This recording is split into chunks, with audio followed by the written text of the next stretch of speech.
Another way to understand the transitions that we're going through and the mind of the lean leader is to look at this chart.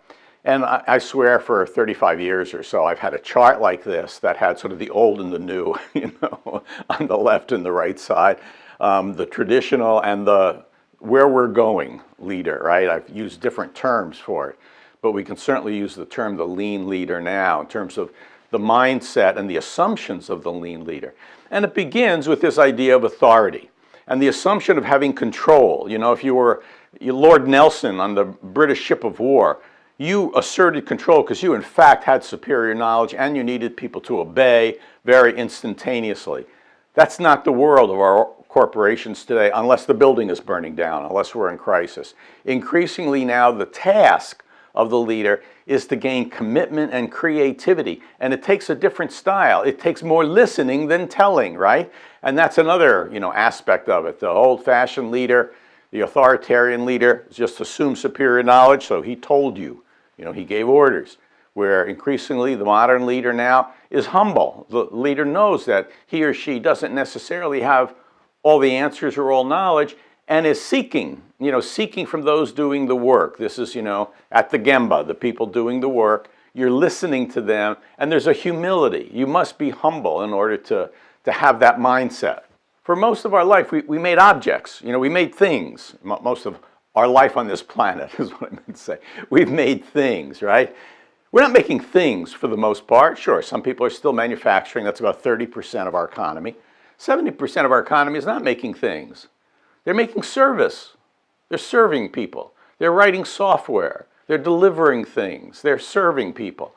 And that requires a different mindset, because if you're simply object-oriented, you can see it, you can touch it, you can measure it, and you can say, no, it's out of spec, it's in spec. Well, when you're talking about things that are about service, well, they're just not so objective. Objects are objective, right? Things that are about service, they have a different quality and they require a different sensibility on the part of the manager. The old way, there was an emphasis on planning. And today, rather than this sort of the agile, which is derived from lean idea, rather than having long-range plans and trying to stick to those plans, no, we have some general idea about a long-range plan, but what we recognize is that as we go down the path, we're constantly experimenting and adjusting based on what we're learning. So we're in a continual learning process, and that kind of goes along with humility, right? In the old world, there was an assumption that if you had formal knowledge, formal learning, you had the answers. Good luck. Today, because in fact things change so fast, whatever you learned at a university or in some training class may not be right today in your workplace, on your shop floor, because in fact there is learning going on every day, and you assume that learning is going on every day, and it's your job to assure that learning is going on every day. In the old model, there was a tendency to blame people, as I've said before. In the new model, we don't blame people, we blame the process and we fix the process rather than worrying so much about whether the person is the right person. We develop the person. In the old model, there was a tendency to enjoy power and sort of to relish in power. And it's a major, I'll say a spiritual change, to enjoy and relish the idea of serving others, serving customers, serving your suppliers, serving your shareholders, serving your employees. We really must be servant leaders if we are going to be successful today. In the past, we tended to rely on staffs to improve. We had an HR staff and an engineering staff and a quality staff and all those folks. And increasingly in lean culture, you're less relying on those people. Those people may have expertise that is enabling the people on the floor, the people doing the work, to engage in the improvement process rather than simply relying on the experts. We're relying on the people doing the work to become expert. We used to assume that if you were promoted to a position, you were promoted there because you could make decisions. We assumed individual decision making.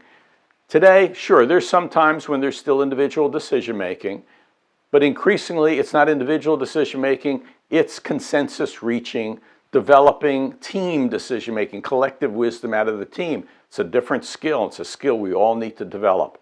In the old model, we assumed company walls. We assumed borders. We built walls to keep out the barbarians, and we had ownership within those walls. Walls increasingly are irrelevant. They're irrelevant in the larger society, and they're irrelevant between company A and company B and company C because processes flow through those walls.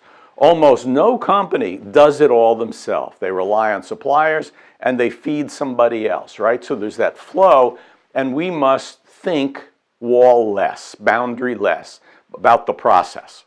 We used to assume there was a right answer to everything, a right answer and a wrong answer. We don't assume that anymore. We assume there's the best answer that we know today, but by the time we implement it tomorrow, we'll probably discover a better answer, right? Our thinking used to be dominated by the desire to move up the ladder. Vertical organization, vertical progress as we moved up, vertical decision-making up and down the ladder. Increasingly, that vertical is becoming less and less important, and what's more and more important is how we collaborate on each side, right? Because processes flow horizontal. Processes don't flow up and down. They flow left to right. So increasingly, we have to develop relationships. We have to have good relationship skills with our customers and our suppliers, and we have to think about the horizontal organization that is around that process and designing that. We're going to talk about that in the next section. So those are some critical elements of the leader's mind, I believe. Thank you.